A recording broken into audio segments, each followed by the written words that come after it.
ជឿអត់អ្នកចេះរូបមន្ត Excel ប្រមាណមុខនេះអ្នកនឹងទទួលបានការងារនិងប្រាក់ខែហើយ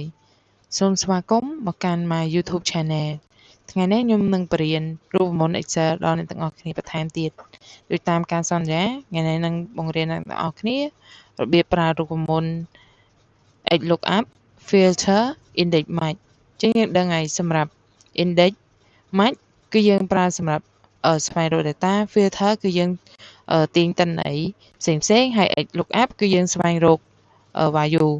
ថ្ងៃនេះខ្ញុំនឹងបង្ហាញអ្នកទាំងអស់គ្នារបៀបប្រើប្រាស់រូបមន្ត XLOOKUP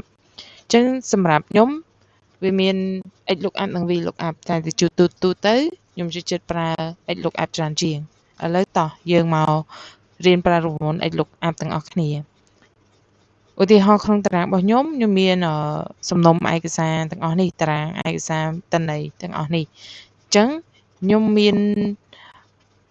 នៅក្នុងកន្លែង filter នេះខ្ញុំបាន duplicate file ហើយអញ្ចឹងខ្ញុំចង់ XLOOKUP value ពីកន្លែង sheet hack នេះ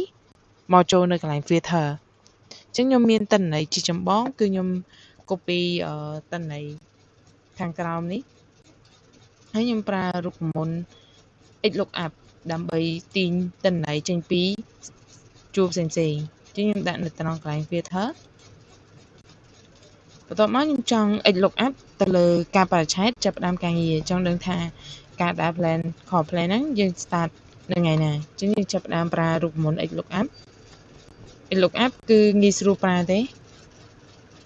អញ្ចឹងយើងគ្រាន់សេ XLOOKUP ហើយយើងទៅយកទិន្នន័យរបស់យើងមក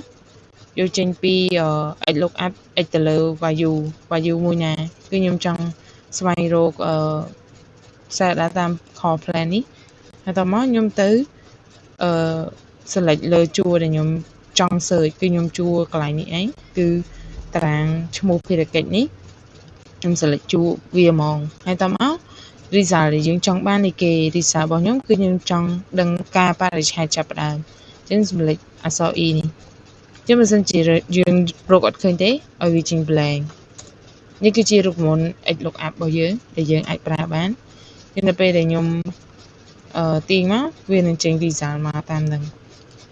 ចឹងឧទាហរណ៍ថាកន្លែងនេះដោយសារវាអត់ចេញវាសិនតែវា blank ចឹងខ្ញុំចង់បន្ថែមទិន្នន័យបន្ថែមទៀតខ្ញុំបញ្ចូល date នៅត្រង់នេះមក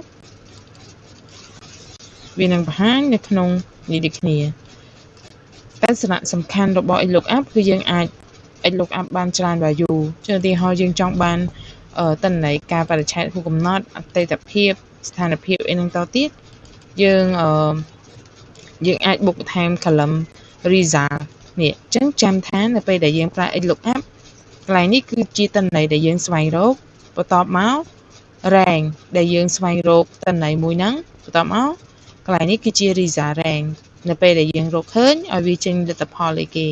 អញ្ចឹងខ្ញុំចង់បន្ថែមទៀតគឺបន្ថែមការបរិច្ឆេទរូបកំណត់អតីតភាពស្ថានភាពហើយនិងការបរិច្ឆេទបញ្ចប់អញ្ចឹងយើងអាចបូកបន្ថែមឡើងនេះបានអញ្ចឹង column របស់យើង E F G H I ចឹងយើងវាយអក្សរ I ទៅវិសាយើងវានឹងចេញមកឲ្យយើងអូតូហ្មងអូខេអញ្ចឹងនេះចេញមកហើយកន្លែងនេះគឺយើងមិនតបានធ្វើទេហើយសម្រាប់ការបរិច្ឆេទបញ្ចប់គឺវាអត់មានដែរចឹងនេះគឺជាការប្រើប្រាស់រូបមន្ត XLOOKUP ងាយទេអត់មានបាក់ទេមួយទៀតគឺរូបមន្ត filter រូបមន្ត filter គឺយើងប្រើសម្រាប់ច្រោះទិន្នន័យរបស់យើងមានន័យថាខ្ញុំនឹងអាចទាញទិន្នន័យចេញពី sheet ណាមួយដើម្បីបង្ហាញនៅត្រង់កន្លែងនេះអញ្ចឹងនៅក្នុងនេះវាមាន column នឹងជួរផ្សេងអស់ហើយតែយើងចង់ទាញទិន្នន័យតាមរយៈថាតើយើងចង់មើលស្ថានភាពរួចរាល់យើងឲ្យវាចេញតែស្ថានភាពដែលរួចរាល់កំពុងធ្វើឲ្យចេញទិន្នន័យតែកំពុងធ្វើហើយមិនទាន់ធ្វើឲ្យវាទាញទិន្នន័យតែទិន្នន័យដែលមិនទាន់ធ្វើរួចអញ្ចឹងយើងអាចប្រើប្រាស់រូបមន្ត filter បានដើម្បីចងនៅពេលដែលយើង